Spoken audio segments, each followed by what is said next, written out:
Jamie Yost is back with us. She's always got great entertaining recipe ideas, and this one looks really good. She's got a mini meatball sub. Yeah. I like this idea. Well, you know, I wanted to take the meatball and make it a little bit easier to eat as an appetizer, so you put it on some pretzel bread, and boom, you've got a handheld meatball. Fantastic. I like that. I like that. Yeah. So get us started. Okay, so we're going to start off with our ground beef. If you want to lighten it up, you could always use ground turkey or whatever you've got in the fridge. And then we're going to put in all of this stuff. So I've got onions, green bell pepper.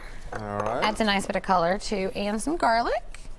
And then we kind of get into your seasoning. Just got a little bit of Worcestershire sauce. I always call it W sauce because I can never say it right. That's all right. I'm glad the cook has as much flavor as I do with that one. We'll just call it that sauce. Okay. Some breadcrumbs to kind of bind it together. An egg for further binding. And then spices. So I've just done a little bit of seasoned salt, some salt and pepper. You can kind of make this to your taste also, whatever you like. And then I went ahead and put on gloves since I'm handling the raw meat.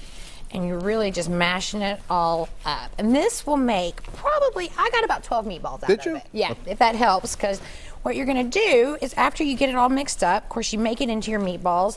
And the great thing about this is you actually bake them, which is nice, and it doesn't take. So just make a little meatball like that. Make them as big or small as you want, of course, depending on what roll you're putting it on.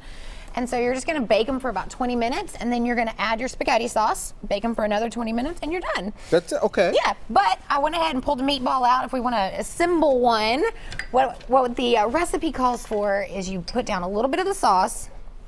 So put a little sauce down here. A little sauce on the bottom. And for the sauce, what's in this one again? Is That it just is actually, a regular? this is just pre-made spaghetti sauce. You can make your own if you want, but I went the easy route and bought the pre-made stuff. Makes it even easier for you at home. Exactly.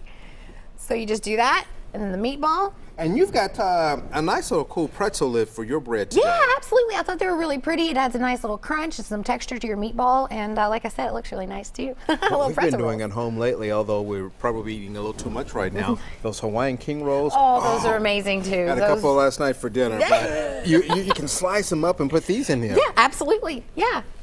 And those are also pretty. So yeah, and then the meatball.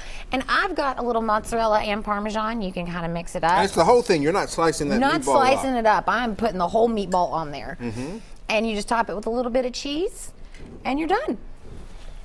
No more sauce on top? That's it? You can if you want. This is totally Leland's meatball sub, so you do whatever you want. All right, that's good.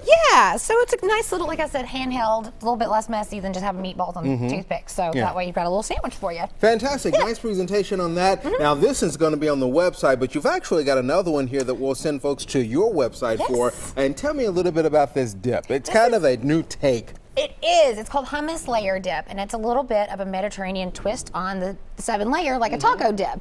So the base is cream cheese. It's got some hummus on top of that, and then you can kind of fill it in with your favorite Greek toppings. I use pepperoncinis, some cucumbers, tomatoes, black olives, and green onions. So you can kind of do whatever you want, serve it with pita chips or crackers. And it's really pretty too. And it looks kind of complicated, but it really isn't. It comes together really quickly. Can I dig around? Absolutely. You have to get in there. How much hummus is there? I got to get in there because I don't want the hummus. I want everything else but the hummus. You just scrape a little off the top and a little off the bottom and you'll be set. All right. So again, this is recipe number 5479. That's the recipe for the meatballs there. More delicious ideas, including that dip recipe, online at allrecipes.com. As always, thank you very much for being with us today. Much.